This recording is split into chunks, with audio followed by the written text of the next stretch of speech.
was discussing some questions with my teacher about dying in Vrindavan and other things where, like you see in Ekadasi Mahatmyams, where if you observe this Ekadasi or this Brat, then you go to Vaikuntha for 60,000 years.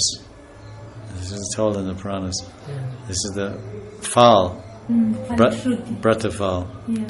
You go for 60,000 years, then you take birth in heavenly planets or Earth or whatever. I said, how you go to Vaikuntha and come back? He said, this is the Mahavaikuntha, the material world. Yeah. It's a very elevated place. But without prema, there's no entrance into Vaikuntha on any level. One must have developed a prema.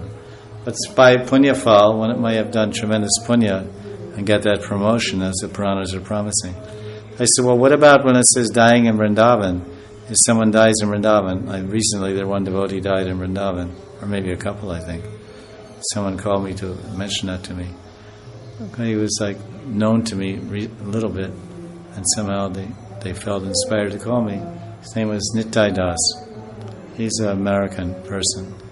He came sometimes to satsangs, and he died in a very, he just kind of died, had a hemorrhage, but he was alive for 24 hours afterwards.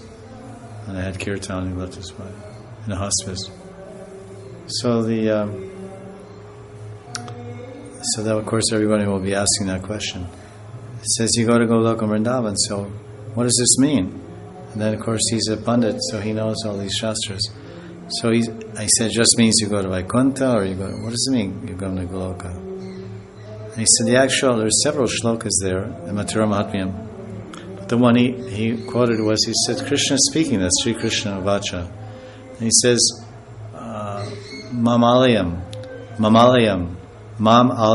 like Vojanlaya Alaya.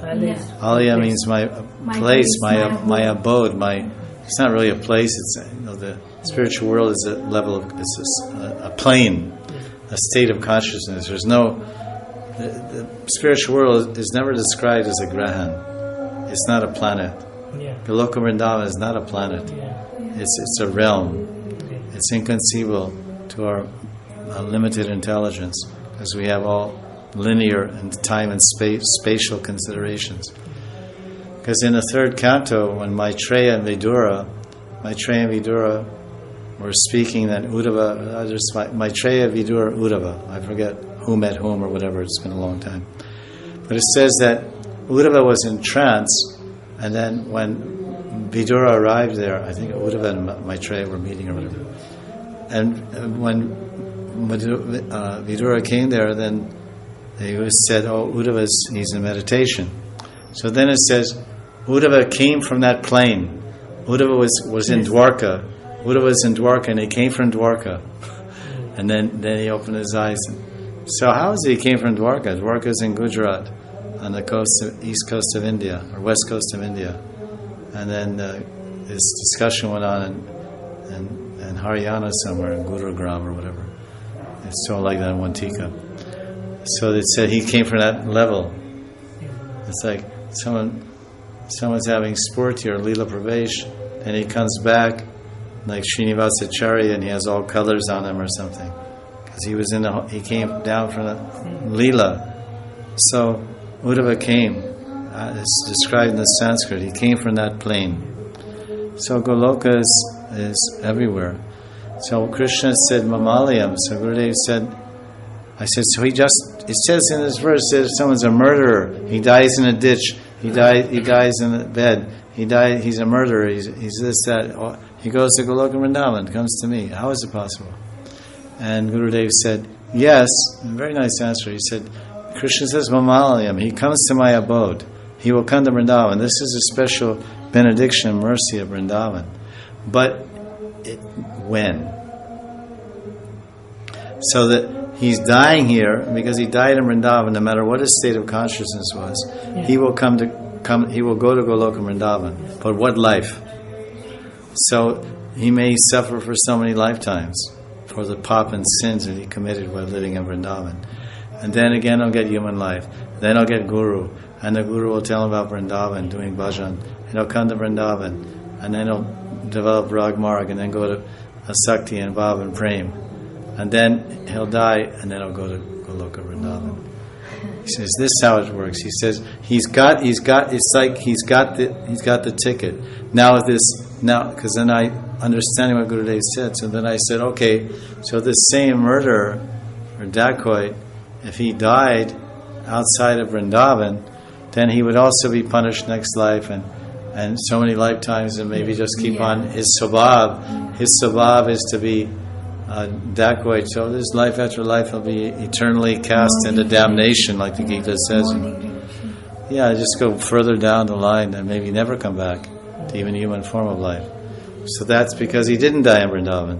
So he said the Shastras are not lying, the Shastras are correct. We have to understand how to apply.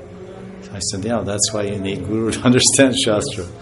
So it's because this thing is debated and misinterpreted so many times. I've heard over the last 30 years in Vrindavan about this point, especially in Vrindavan, because so many devotees are always dying in Vrindavan. Oh, where did Indra go, and where did so-and-so go, and oh no, he took birth in Barsana, and this and that, and everyone speculates so many things. But unless it's clear that the person's on a level of prema, which is very, very, very, very rare, then there'll be another birth, and Vrindavan will be a great blessing. So that's the amazing. That's why people, they just somehow or other they come here, and even they don't do much bhajan. Some old ladies or whatever, they know this. And this is the dham. So somehow they have that fortune. Krishna allows them to come here. In other words, that dacoit dies here. Krishna let him. Like if someone's in my house and I don't like them, I throw them out. Someone's making a mess in my house, but so Krishna is so karuna, so bhaktivatsal. This whole description in Puranas about dying in Vrindavan and going to Goloka Vrindavan, Mamalayam, they will come to me, they will come to Goloka Vrindavan, to my place, Krishna speaking, Damodar, Govinda speaking, Gopinath. In the future, I will give them that blessing. It's like a kid's born, so then his grandfather puts 1 crore rupee in a fixed deposit in the bank or in bonds. And then he tells his son when he's about 5, he said, when you're 21, you'll get this 1 crore. He said, wow, that's pretty good. And I'll be able to invest in business or whatever. But then it's there, it's with him. And he does so many things, this, that, and the other thing. And maybe he even goes broke. Even is poor. His father may run out of money. But he can't touch that money. But then, when he's 21, oh, here's your 1 crore. So the same thing, you die, okay, it's guaranteed. Krishna's, the Shastras are correct. They say, you'll come to me. So you will come to Krishna. Whereas any other, thousands of dacoits and gundas and bad people and thieves are dying around, criminals are dying around the world, are never coming to Krishna. It's not gambling. You have to go through that phase to come to the level of prema. Because I hear so many things that even big, so-called big advanced devotees, they comment on their disciples. Oh, she died in Vrindavan, she went to Krishna, this, that. It's nice sentiments, but it's not the fact. I remember once some Indian devotees from Bombay, their daughter died in a very unfortunate way. It was murder or something by some chowkidar. So then they were a little bit totally absorbed in this daughter. So they published books and interviews and even a website and Facebook all about promoting this. I don't know what they were promoting, but it wasn't exactly Krishna Bhakti. So they published a book about memoirs of their daughter, and they had all the leading sannyasis were interviewed, and very prominent big gurus and sannyasis. And then they came to me and asked me to interview, and I said, what did some of the other sannyasis and gurus say?